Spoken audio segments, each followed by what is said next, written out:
ဘုဒ္ဓကမင်းတို့ဘာမှမဟုတ်ဘူးဒီကူရဲ့ဘုရားကြီးဒါတရားခံဖို့တယ်ပြဿနာမရှိကြလို့နေတာနော်တော်လိုင်းရဲဘော်တွေဘ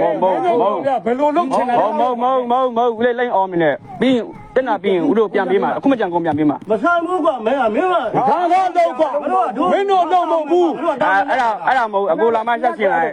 ကိုလာမဆက်ရှင်လိုက်နော်တောင်းဝင်နဲ့လာကဒီနေကငါအကိုလည်းတောင်းနေတော့လက်ခံတယ်နော်လည်းဟွာထက်ကမင်းပေးလို့မဟုတ်ဘူးဘက်ကတောင်းကမင်းတို့ကြည့်တယ်အခုထုတ်နေတာပါတို့ဒီမဲ့ခဲတယ်ခဲပြတာတည်တယ်ကျွန်တော်ပြတာပြန်ပေးမယ်လို့ပြောရနော်မဆန်ဘူးကကြီးကရောင်းရမင်းတို့ကအခုမှမပေးဘူးတိုင်းတိုင်းကမရှိဘူးလေငါကြီးပြဿနာဖြစ်တဲ့ဖုန်းတွေကိုတိတ်တာမို့ဒီတရားခံဖို့နေတာမင်းတို့နဲ့မဆိုင်ဘူးမင်းတို့လောက်ကိုမင်းတို့လောက်ငါတို့လောက်ကိုငါတို့လောက်တယ်နော်သဘောပေါက်လားဒီကိစ္စမင်းတို့ရှင်းထားတဲ့အလုပ်လားပြောလေလေဒါမှမဟုတ်ရှင်းထားတဲ့အလုပ်လားအဲ့ဒါတည်းပြောဟာနေဒီတာရဟာအခုကဒါအုပ်ချုပ်ရေးအိမ်လေအုပ်ချုပ်ရေးကိုမင်းပြောရမယ်ကြိုးကြောင်းပါကျွန်တော်တို့ဘာကြည့်လို့ဟာဝင်ယူနိုင်ယူနိုင်ဘူးလေကျုပ်ကအကုန်ပြန်ပါကိုရဲ့ဝယ်ရပဲအချင်းချင်းဒီလောက်ကြည့်လဲမလို့အောင်ပါခင်ဗျားတို့ရှင်းပါလို့မရောက်တာပါဆိုင်ဘူးဒါဆိုင်တော့ဘုရားတာတည်းရဲ့ဒီတော့ကမင်းတို့ရှင်းထားတဲ့အလုပ်မဟုတ်ဘူးငါရှင်းထားတဲ့တိုက်နေတာဝင်ကလားကွာမကြည့်ရပြစ်တယ်မဟုတ်ဘူးရတယ်ဒါနေမယ်လို့ဆိုကိုယ်ကကိုလို့တောင်းကမ်းမလာတာဘယ်လိုခေါ်ဒီကောင်ကအဖေရင်းလို့ဟုတ်ကောဟုတ်ရန်နေပြီလို့တောင်းကြလိုက်တော့လို့မောရနေကြတာအားကြောက်လို့ကွာလာပြီလို့ခဏလေးလာပြီပြစ်တယ်လုံးရောက်နေပြစ်တယ်လို့ငါမသိရောရောက်နေဒူတော့ခိုင်းပါလေဘယ်လိုဒူတော့ဒူတော့ခိုင်းလဲဒီလိုတော့ကြာကြည့်တော့ပြန်မယ်လို့ရှင်းတယ်ခိုင်းတာဒီတော့ခိုင်းလိုက်ပြစ်လို့ရှိရင်ခရတော့အကုန်လုံးမမဒီတော့ငါတို့မသိလို့ဟုတ်တန်းရနေလားမဟုတ်ဘယ်လိုမဟုတ်တို့တူခိုင်းလို့မဟုတ်ကိုနဲ့ကိုစုနေလူစုနေလားမဟုတ်လူစုနေလားဟုတ်လူစုနေလားမဟုတ်ရတယ်အရေးထဲမှာရလူစုနေလားရတယ်ထောက်ကြမလို့ရစုနေတယ်လူထိုင်းနေတယ်နော်အေးဆေးပဲရဲဘော်ထောက်ကြမလို့အေးဆေးထိုင်းနေလားရတယ်ဒီဘက်လာဒီဘက်အကုန်ဒီဘက်လာဒီကွာ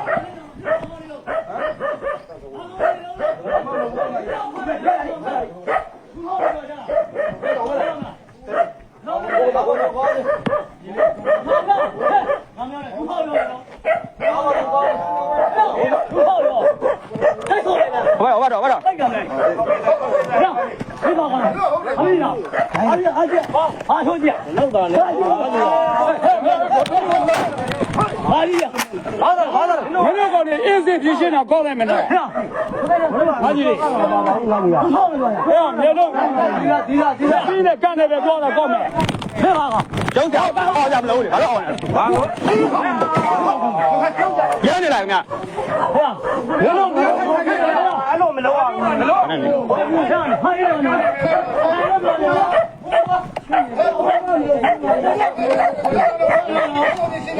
ဟုတ်တယ်ဒီကနေ့ဘာလို့လဲပြတ်လာဘယ်လိုလဲညီလေးဟာရဘာမထိုင်မနေဟာဘာမှတော့မဟုတ်ဘူးညီလေးရမလို့ပြောနေနော်မောက်လာရဟုတ်မောက်မကားနဲ့ကန်နေဒီမဲ့အိမ်ကဟဲ့ဘာမှမပေါင်းနိုင်ဘူးကဘုရားဘာလို့တော့မဟုတ်ဘူးဘာလို့တော့တော့ပါတော့မောက်ထားရပါတယ်ဘုရားမောက်လို့ပြောနေကွာဘုရားဘာကောင်ပြောဘာကောင်ပြောလို့နော်တော့ပြုတ်ခွင့်ပြမဘာကောင်ပြောလို့ဘာမောက်လာအေးစမောက်လာဟာကမအဲ့ဟုတ်မလားဘယ်လိုတောင်းရပြီလားအောင်ပြောတိုင်ဝင်ကျုပ်တယ်ဒီရပါရနော်မော်ဘယ်လိုတော့ကွာမင်းတို့ကောင်ပြောမယ်ကောင်းကြတော့ခင်ဗျားတို့ခါမပြောနဲ့တောင်းနေမဟုတ်ဘူးပြောနေငါတော့ဘယ်လိုမဆိုင်ပါဟဲ့ဒီကြောက်နေလားဟုတ်တယ်ဟုတ်တယ်ဟဲ့ဒီနာကသူရှိရလားပြီးတယ်အားရည်အောင်ကြီးမင်းဦးလည်းအကူညီပေးခဲ့ပြီလားလက်တွေကောင်းတော့တင်လက်တွေကောင်းတော့တင်လားမင်းတို့မင်းပါနဲ့ပြောတာဒီစင်တာ မင်းတို့ဖောင်းနေနဲ့တိုင်ဝမ်နေဖြစ်နေမင်းလားဘာမှမဖြစ်ဟဲ့အဲ့ပေါ်ဝင်သားမင်းဘယ်ပေါ့တော့ဟဲ့ဘယ်ပေါ့လာတော့ဒီမှာရေးကြီးတာရှိတာဟဲ့ရေးကြီးတာရှိတာလို့ ခေါင်းမတယ်လက်ကိုခေါင်းမတယ်လား ရေးကြီးတာဘောရှိတာဟဲ့ဟဲ့ဟောလို့အောင်မလား ငေါ့ငေါ့ကြည့်မလားတော့ တော့ကကြောက်ကြီးရတော့ပြီလား ဒီတယ် ဟဲ့ကျောင်းနေတော့ကထားရမယ်ပြီလားဟဲ့ ဒီဒီဟဲ့မျက်လုံးငါ ကျွန်တော်ဘယ်မစိုးကြလို့မကြည့် မြတ်ဟာဘာတိုက်နေဟုတ်လားတိုက်နေဟုတ်လား တိုက်နေပါလား ငါပြော ဘယ်လိုက်နေတော့ တိုက်တော့ဖုံးစားမင်းတို့ငါရှင်းပါရထောင်း တော့ကခွေးပေါ်တိုင်းလာအောင်မလားလူကတော့ပါကောင်ထဲတော့အောင်ရဲ့ပြန် ငါမကျဲလို့တော့လည်းမဆမ်း ဟဲ့လာလာချက်မကျက်လို့တိုက်ကြိုက်လားဟောလာနော်လာလာချက်ပြလာမဆိုးနေကြလားအခုဘယ်မှာပွဲပြောင်းလိလားဟဲ့ဟ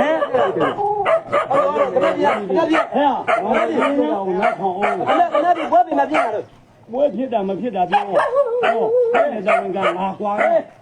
သူကငါတိုင်နေကွာတော့ရလုံး ပွဲတိုင်းမလို့လားခဏလို့လို့တာရေးပြဒါပေမဲ့ဒီလိုခေါ်တဲ့အဆင်ဟာခဏလို့တဲ့ခင်ဗျာဘယ်နေပါရုံလိလား မင်းကဒီနေ့ကြီးလေးငါတက်ပလိုက် ဒီတရားမမှုကတရားမလည်းရှင်းရတာယူ အခုတော့ဒီမှာလည်းတိုက်နေပါခွဲတာ တော့ပါလို့ရှိ အဲ့ဒီမှာ ဘုရားတို့ကလည်းမင်းကြီးတရားခံ ငါတိုင်ကငါရှင်းလား ချဲလူချဲရိုက်ဘောကောင်ချဲလားဟုတ် ရလုံး ဒီလုံးဘာကောင်တော်တိရလားဒီလုံးလုံးမရရင်ကြလားကြောက်ကြောက်ဒီကခါရတယ်ဒီလုံးရဲ့ဒီလိုလာနေဆိုတာခဏတော့တပုံလေးကိုမလို့ပါနဲ့ခွေးနေလို့ဆိုတော့ ရောက်ပြီရောက်ပြအောင်နော် ရလုံးရ ဟုတ်ပါတော့ မကြည့်နိုင်တော့တက်ပလိုက်ပေါ့ကဲ ဟဲ့ မင်းတော့ရရတယ်ငါဘာလို့ခဲ့လဲ အားကြမကျော်နဲ့ပေတော့မယ် ဟုတ်ဘူးငါပြောတာ အားကြပြောနဲ့ ငါပြောတာမင်းနားထောင်ဖို့တော့ဟုတ်လား တရားခံမုန်းနေပါ ရကိုတို့ပစ္စည်းကြောက်เสียအောင် ဘာလို့ကဘယ်မှာပါဘာမှမလုပ် မဟုတ်ဘူး နားလို့ခွေးဟောင်းခွေးခေါ်တာလားခဏတော့ခဏပါတယ်လား ဘာတော့မှလည်းမဖြစ်ပါဘူးညာဒီလို အဲ့လိုလာလို့ရလားလို့ ဒါမဲ့ဒီကိုရကြီးငါပြောတာတော့အင်းချက် မင်းတို့လည်းလူလည်းမှုလည်း အခုလူတော်မရှိတာ အားပြည့်စုံတယ် ဒါရင်တော့နှလုံးခွဲရှိတယ်နှလုံးကအကြောင်းကြအရင်အကြောင်းကြငါ့ညီဘယ်လိုဝင်ခြင်းလို့ဝင် ပါကဲအဲ့တော့မင်းတို့ဥဒိတ်ဝင်လာပြောတော့ အကြောင်းကြလားအကြောင်းကြလားအကြောင်းကြလားပြော မင်းတို့ အကြောင်းကြလားဘူးကြောင့်ဘူးကြောင့်အကြောင်းကြလား ဥဒိတ်ဝင် ဒီကောင်ဒီဆိုင်မှာနှလုံးပေါအောင်မသိလား ရပါတယ်မင်းတို့ကောင်းနေရ မဟုတ်ဘူးပြန်လွတ်လိုက်ညီလေး ဟာအခုလည်းကိုညံနေတော့ကျွန်တော်ကိုမပါအောင်တော့ မဟုတ်ဘူးနော် နှလုံးပေါအောင်လို့မသိလား သိပါတယ်မင်းတို့ ကျွန်တော်ခွဲလို့ဘာမှမလုပ်ချင်ဘူး ငါညီဒီလုံနေတာလဲငါသိပါတယ် အဲ့တော့ခဏတော့ဘယ်သက်ထားကြပါလား မင်းကမတို့ရဲဘော်တယောက်ကြလာ ကြားလာလို့ကြားလာကြားလာခဏတော့ပဲတို့တိုက်လာလဲရဲဘော်တယောက်ကြားလာကြားလာ သိပါတယ် မနေ့ကကိုကြားလာလိလား ငါလည်းဒီအတင်မင်းကရောက်ခဲ့တယ်ငါညီဒီမင်းတို့မကြည့်နဲ့တပ်ပ ခ လိုက် ဏတော့တိုက်ပါခဏတော့လေတိုက်ပါခွဲလို့ကျွန်တော်ပြည်ရတဲ့ဒုက္ခရောက်တာသိလား အာငဲ့ မဒီဝဲလည်းတိုက်တိုက်ဒီ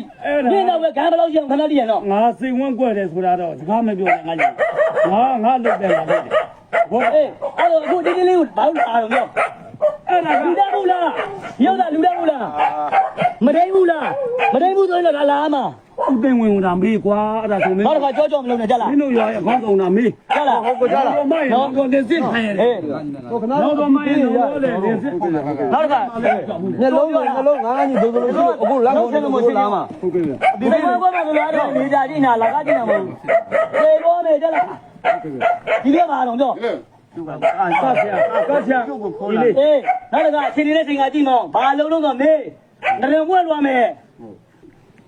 ခွေးတိုင်းတော့ခမလို့ကောင်မျိုးတွေကောင်တပ်လိုက်လို့ရတယ်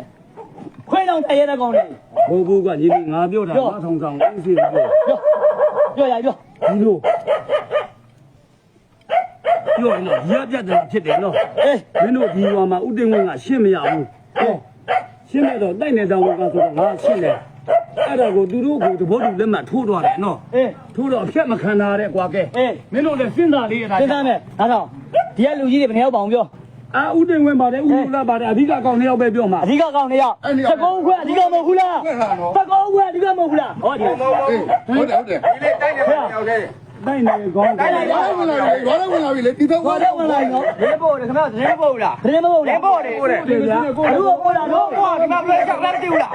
ညတော့ဘာတော့ပစ္စည်းလေးတော့နဲ့လာဆိုဘာတော့ဖိုက်တာလောက်ပေါ့ မိုင်းကြီးလောက်တာလည်းမဟုတ်ပါဘူးမင်း ကျွန်တော်တစ်စိတ်ကနော်ခွင့်ရတရားတော့ကျွန်တော်ဘယ်တော့ဖိုက်တာကောင်းနေဒီလား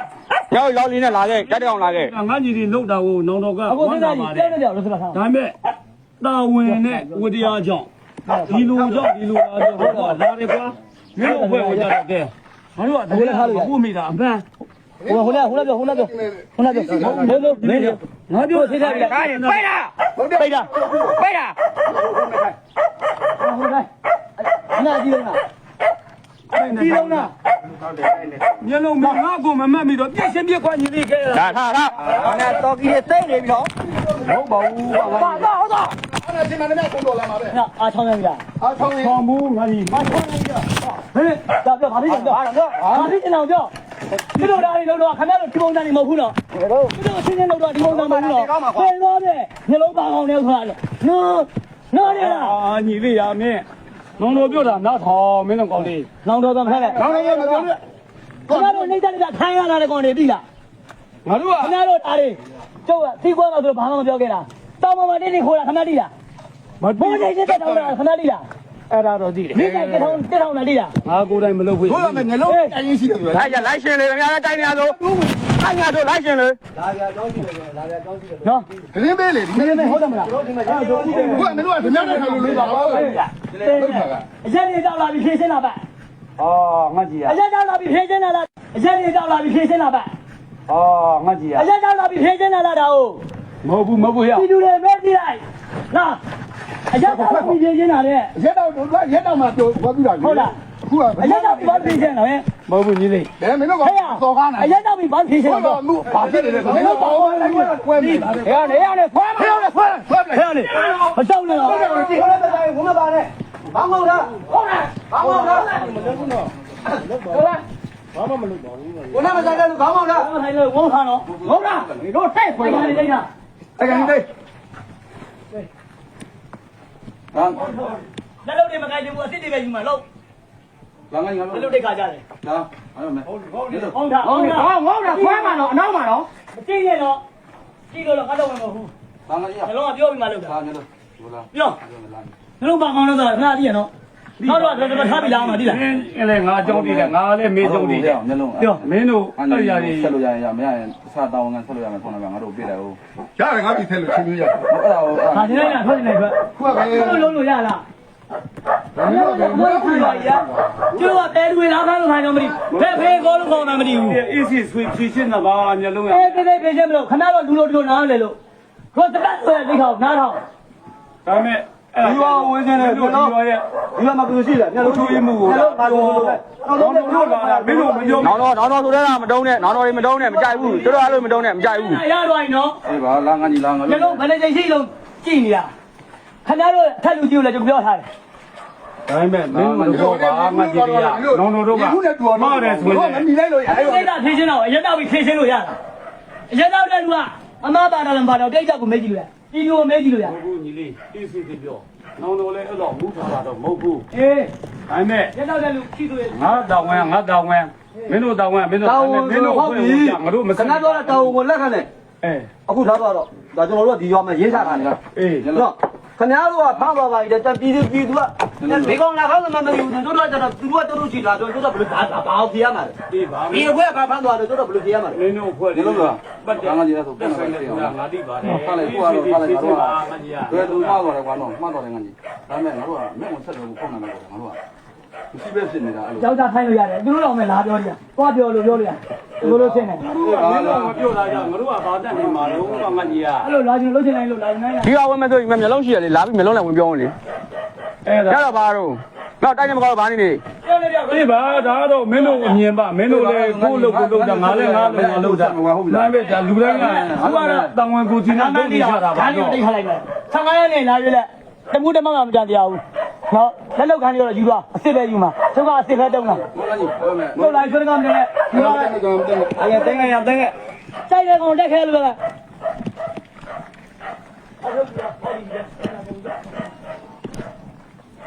ဲအိုင်ဝဲလိုက် ညလို့ညလို့ပြ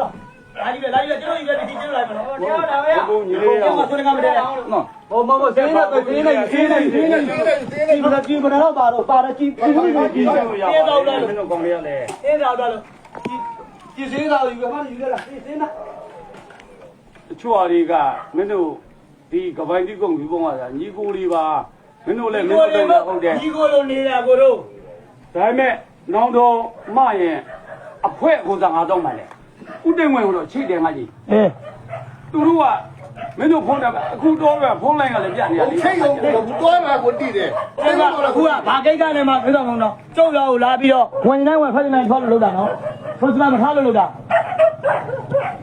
ဟိုကထိရှိတယ်အလာကားထားတာမဟုတ်ဘူးလေးမဲ့တိုင်းနေမဟုတ်ဘူး ပြန်လာလေးသားမှာ အေးဟုတ်တယ်နော်အပြန်လာလေးသားမှုရှိ ရှိတယ်ဒါပေမဲ့သူကမပြောတာကြမကြည့်အဲ့လိုမှာတော့ ကျွန်တော်တို့ချင်းစင်ကျွန်တော်မစင်နဲ့ကြည်တခါမှတ်နော် ဒီခါမှဒီခါမှ ကြည်က ဟုတ်ပါကွာမြေကငါကြီးရ ထိုင်းနေမထားနဲ့ထိုင်းနေ ခါကြလာပြီခဏပါ မဟုတ်ပါဘူး ထိုင်းနေ ပြီလားသိနေတော့နော်ခဏတိုက်တိုက်နေဒေလာဖိမယ်နော် ဒီတော့ဘာမှမပြောတော့โอเค ပိတ်ထားတာကိုအေးတော့ပြီအေးစင်းနေ ဟုတ်ပါကွာ တော့ပြီအေးစင်းနေနော် မင်းတို့လုံးချင်လုံးလုံးတော့တော့လုံးချင်တာလုံးနေမှာမဟုတ်ဘူး မပြောပါ အဲ့ဒါလုံးနာမဟုတ်ပါဘူး လုံးချင်တာလုံးနေမှာမဟုတ်ဘူးနော်သိလား သိပါတယ်ဟိုလိုကမျက်လုံးလည်းသိပါတယ်ဒီကိုလိုနေတာ အရက်တော့ပြီအေးစင်းနေတော့ဟောမမလုပ်နဲ့ဟောနဲ့ပြပြဒီရတယ်ပြီတိတ်တိတ်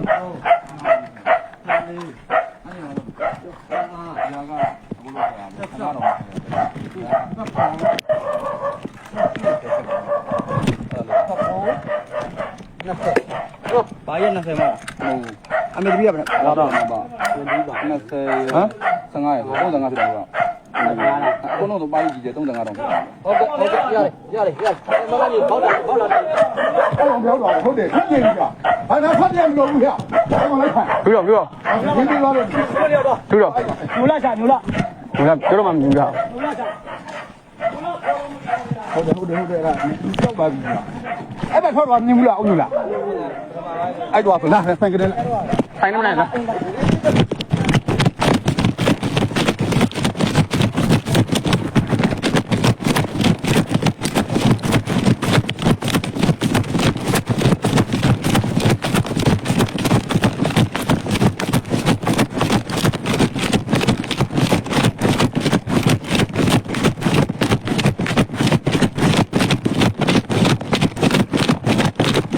ညလာညလာညလာဘယ်မှာလာငါလာ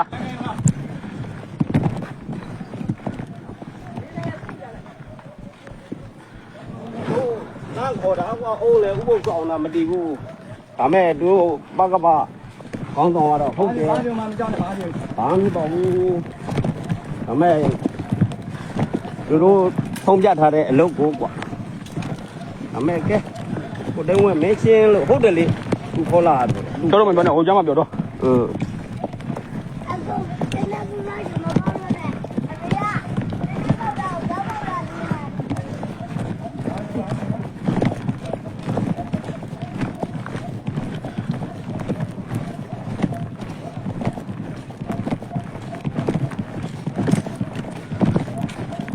သူပြန်ထွက်လိုက်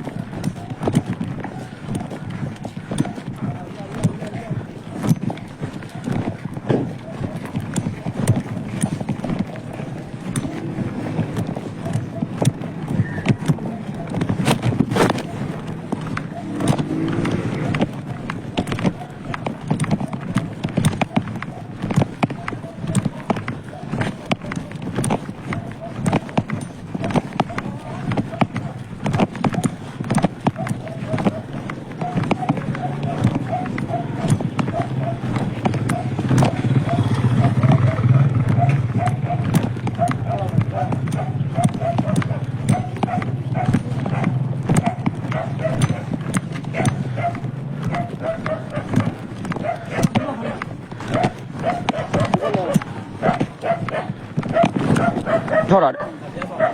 ခုထောက်တာတဲ့ အေးခုနထောက်လိုက် ညထောက်တမ်းမြောက်တာတမ်းမြောက်တာ ခေါ်တဲ့ရေချက်ကိုပြော အဲ့ဒါအုံးလေးပြောမယ်အုံးမတည်ဘူးကိုတုံးဝင်ခေါ်တာအုံးဥပုပ်ဆောင်နေတာအုံးလေးမတည်ဘူးအဲ့ဒါရင်းနေရှင်းလို့ရတယ်အုံးလေးခေါ်တာပေါ့ အခုပြောလို့လာတာ မဟုတ်ဘူးကိုတုံးဝင်ခေါ်တာဒါအုံးလေးကိုအခုလက်ခေါ်မှာအုံးလေးကဒီလိုအုံးလေးကအိမ်ရတဲ့ထားလာခဲ့တာ ခေါင်းထဲကအဲ့စာပြုတ်နေလို့သူကတိုက်နေကိုသူကတိုက်တာပေါင်းနေဆိုလို့ကားလေးနဲ့ပတ်သက်လို့တော့ဘူးလို့ အဲ့ဒီဟုတ်တာကဒါကြောင့်ငါတို့ မင်းတို့ပါကုန်းခေါ်ငါပြောတယ် ဟုတ်တယ်လေတော့မခေါ်တဲ့အတွက်ခုဖြစ်တာလေဒီပြည်လူတွေမဲကြည့်တော့မတိဘူးတဲ့တော့ပြောရတော့မဲလက်နဲ့တင်နေတော့မဲ6ခု အခုငါမင်းတို့ချင်းနေမင်းကိုတည်းကခေါ်ကိုတို့ငါပြောတယ် အဲ့လေတိုင်းနေဦးတယ်ဟုတ်တယ်လေကိုတို့ကဒီဟိုရွာဝင်ဒီစပုတ်ကိုအကုန်ခေါ်ရမှာလေမင်းတို့ရောက်တဲ့လုံးတော့ခုတော့ပြင်တာပဲမင်းတို့အမကမရှိတာမကန်ဒီစပုတ်ကဘာလို့ဝဲတာတော့ကဲ မဟုတ်ဘူးတိုက်နေမှာမပါဘူးရွာတယ်ဒါရက်ကြီးရင်ညီ ရက်ကြီးဟိုဒီကောင်ဘာလို့လာတော့ကဲ ရွာမှာလုံးရွာလူကြီးရောအကြောင်းကြားမှာလေဟောဟာဩကြားတယ်သူပိုင်ရှင်းကိုတွက်ခေါ်တာမလင်းတွက်ခေါ်တာ မဟုတ်လေတကယ်တမ်းငါပြောတာခေါ်လိုက်ခေါ်ပြီးတော့ဒီလိုဒီကောက်ကိုလည်းဟုတ်တာပြော ပါရအောင်စီးတဲ့ပုံကြောနဲ့ကြာရိုးရော ဟာရှိတော့ရဲ့ရှိတော့ရဲ့တော့ကျန်တဲ့လူတွေ ညာနဲ့ပတ်တယ်လို့လက်ကလည်းငါမလိုက်ဘူးမရှင်းဘူးငါအဲ့ဟုတ်တာနဲ့ပတ်တယ်ဘာလို့ဆိုတော့ငါဘလောက်ပေါင်းတာလို့ ကိုလေးရနေတော့ထိုင်းနေတော့ သွားပြုလို့ ရနေတော့ထိုင်းနေတော့ ကြားရတဲ့ ညာကြီး အေး ကိုလေးမခေါ်သေးကြရင်နော် ဟာသူ့မိတယ် အော်မမေးကြခေါ်တိုင်းအားဖမ်းနေပေါ့ခင်ဗျားတို့တိုင်းတိုင်းဖမ်းမှလာပြောတန်လိုက်ရက်ထဲခေါင်းဆောင်ကြီးတော့ဘယ်လိုပြောမပါတော့ရဘူးခေါင်းဆောင်ကြီးတော့ပြောဟမ်ခေါင်းဆောင်ကြီးတော့